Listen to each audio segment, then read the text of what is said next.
And now for this one, our seam is going to be pressed up towards that large triangle, so the top left.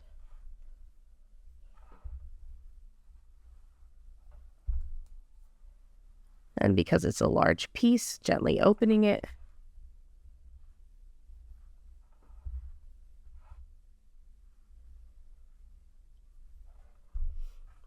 Now here, it doesn't line up perfectly.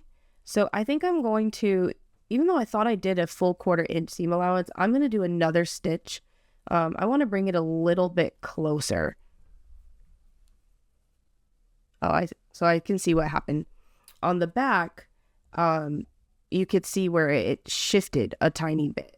So what I'm going to do is I'm actually going to pick that seam out and re-stitch it, just because I really want that center point to line up. So I'm going to unpick it off camera and then re-stitch it and press it and then come back. Okay, so I have gone back and restitched that. So that lines up much better. So sometimes the fabric shifts. That's why I like to clip it very close to me. That way I could tell. But sometimes it still happens. Okay, so now we need to add our step 6, which was this short piece, or small square here, to the top of step 8, the one that we just did. So it would be like this. So I'm going to flip them right sides together. This is where I have that seam is a little bit longer. So what I'm going to do is line up my left hand side first and make sure that my fabric is lined up with the top of the fabric here. So you can see that the right hand side sticks over a little bit, and that's fine. That's because that rectangle here was a little bit longer due to the seam allowance I'm using. So now when I sew this seam, I'm going to sew it from the front. So I make sure that I am following the 1/4 inch on that top fabric, not the fabric behind it.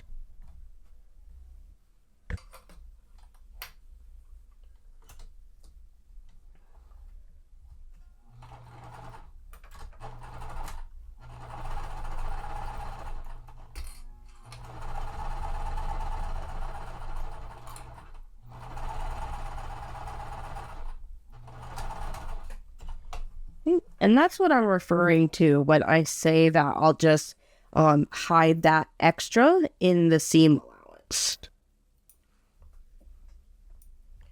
So again, you can see that it is hanging down a little bit here. This is going to be pressed towards the bottom, towards that A triangle. And then again, gently opening it up, making sure that my seam stays towards the bottom. And now you can see everything actually does line up very nicely and pretty straight, a little crooked right here. But for the most part, those seams are all that extra is all hidden in the seam allowance. Okay, so now we need our step 4, which is our piece here, and we're joining it to the right of the piece that we just did. So you'll know you have it correct because your A is going to be on the bottom left, and then your large D square is going to be the top right. And so for these, I'm going to put them right sides together, and then I'm going to turn it towards me so I can see that edge. And there's 2 seams. There's this center seam I'm lining up, and then this seam here with our green pieces, our fabric C's. So again, I'm making sure, and the seams nest, so I'm just aligning them and clipping them first.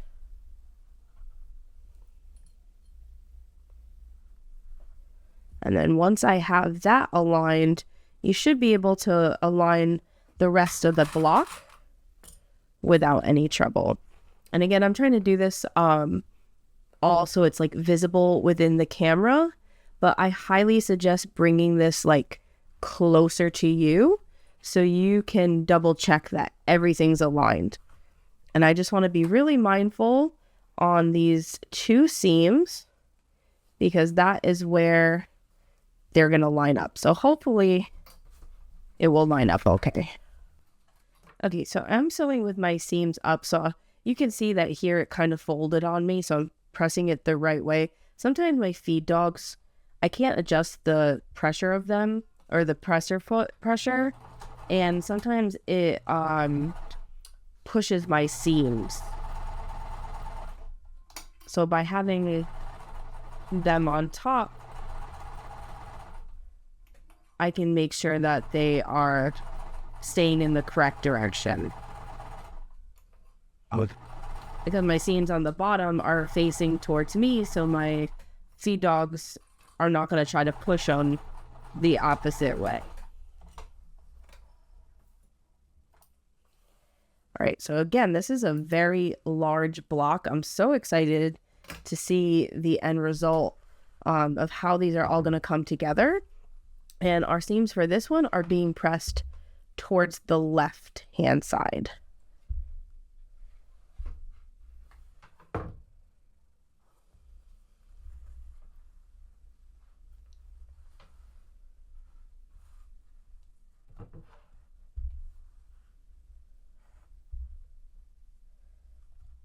And I'm lifting my iron.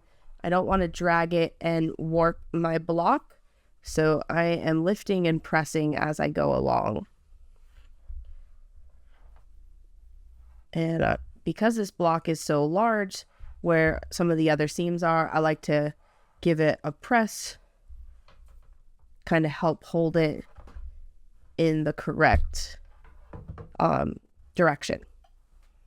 All right, so this finishes up our 6A block, and now we'll have our 6B block.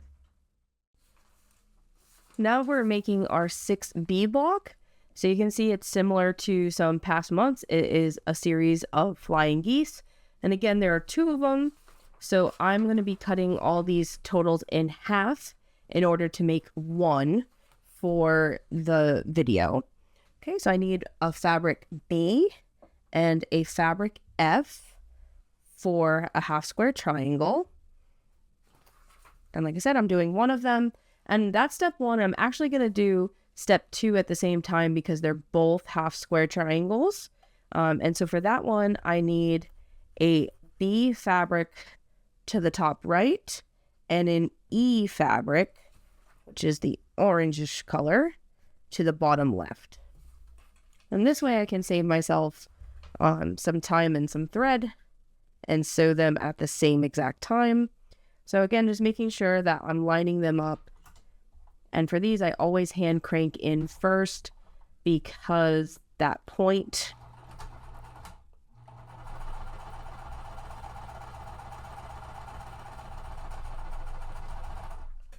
okay, and then now the next one, we'll put them right sides together.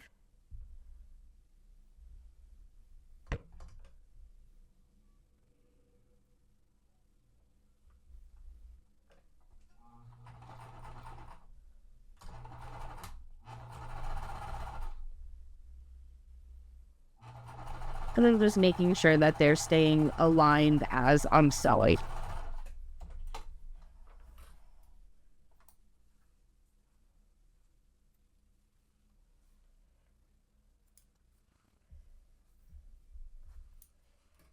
Okay, and so our step 1 with the BF triangle, it is being pressed towards that top left, that B color, which is that lighter pink.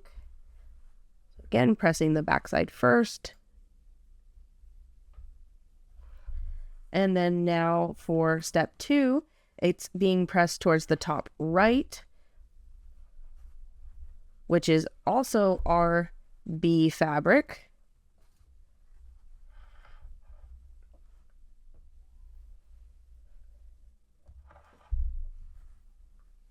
Okay, and so now for step 3, we are just attaching these together. So your F fabric should be on the left, your E fabric should be on the right. We're going to put them right sides together, making sure that I am lining them up and that I'm sewing the correct side.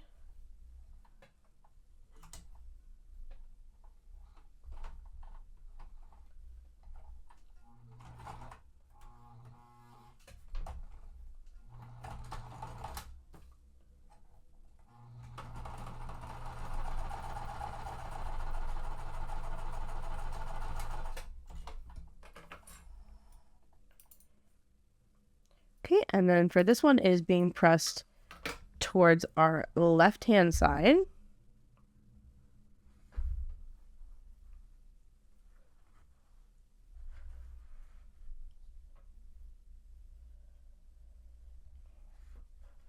Okay, and I'm going to set that aside for a moment. We have some more flying geese to make.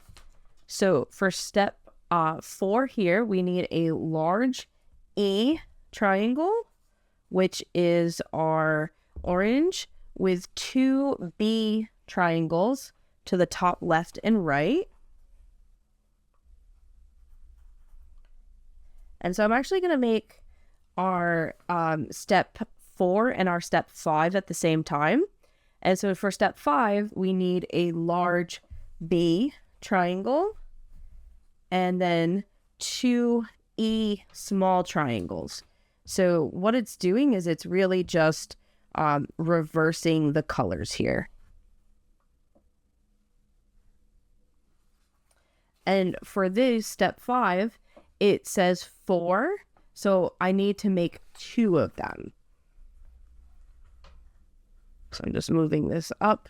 So I'm making 3 flying geese in this instance.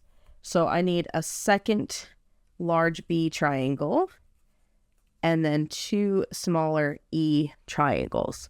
And so what I'm going to do is by sewing all 3 of these at the same time, I'm going to do the right hand side first, then the left hand side. And this just makes it, I think, a little bit quicker than doing them all individually because I can just chain piece it together.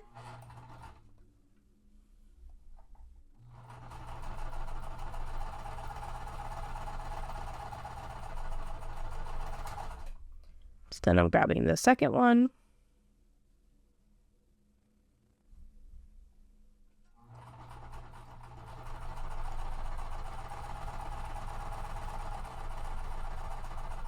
And then the third one.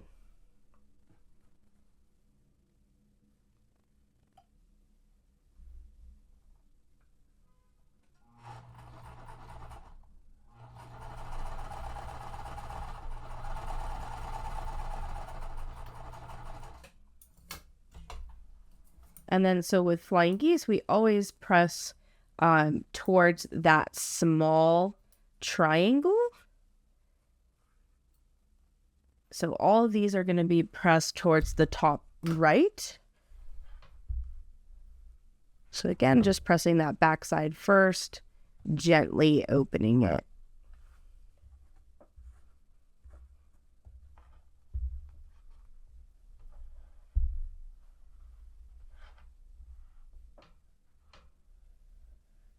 We've had quite a few flying geese blocks like this, so I'm really curious to see how this is going to be pieced together in month 10. Okay, so now we're going to repeat that same exact process, except for this side, it's now our left-hand sides. And they should line up perfectly, even though there's a seam there because it's a different edge we're lining up.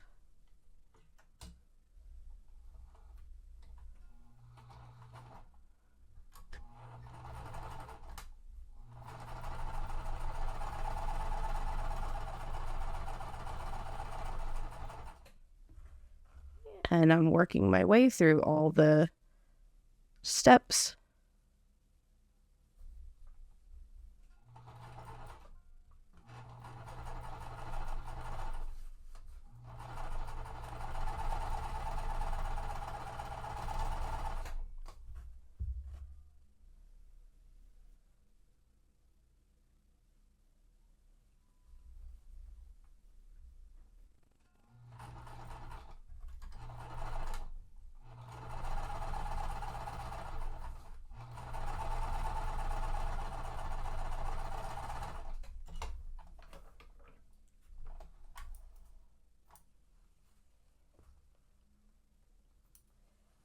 And then see, it just slices so much easier. You don't waste as much thread. And I believe it actually sews a little quicker. Okay, so all these are being pressed to the top left now.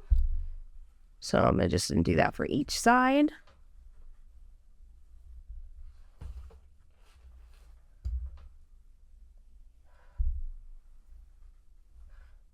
And at our top point, I always try to make sure it's pressed really nicely because that's where the couple different seams are coming together.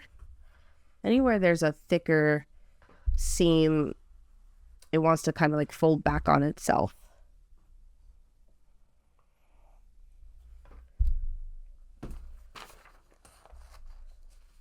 Okay, so now we're on step 6.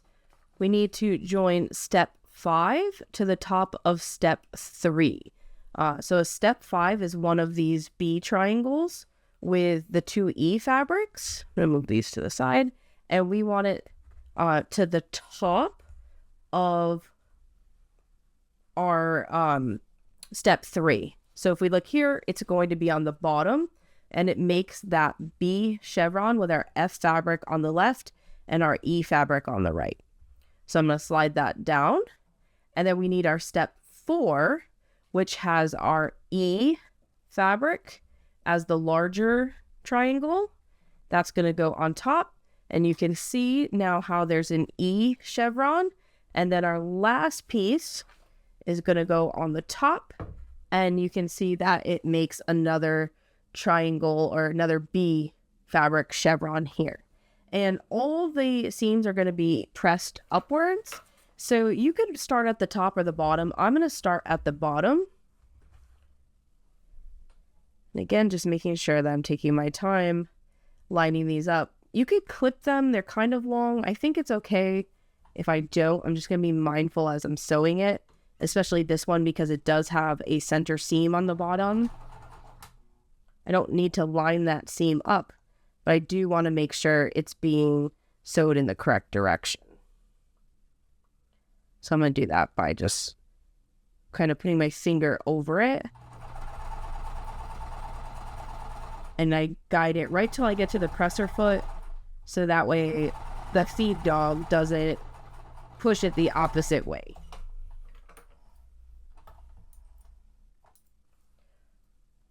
And like I said, we are pressing all of these to the top, facing up. So again,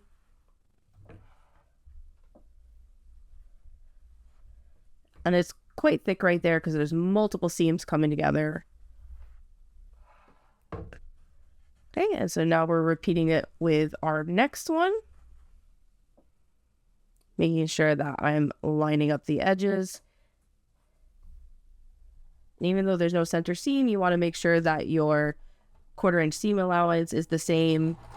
That way your points are lining up as best as possible.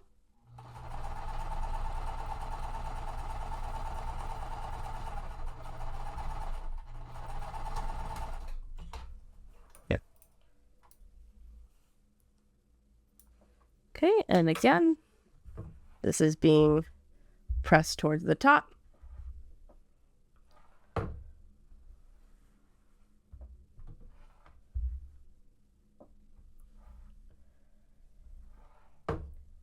And so here, this one looks pretty good as far as lining them up. There's a little gap here, but not enough that I want to pick it out.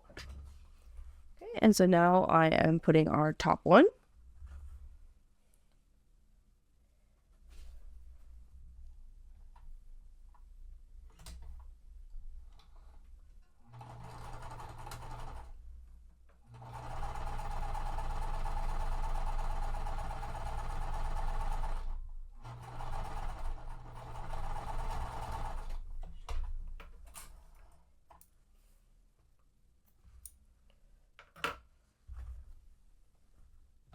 Okay, and then this is getting pressed towards the top again.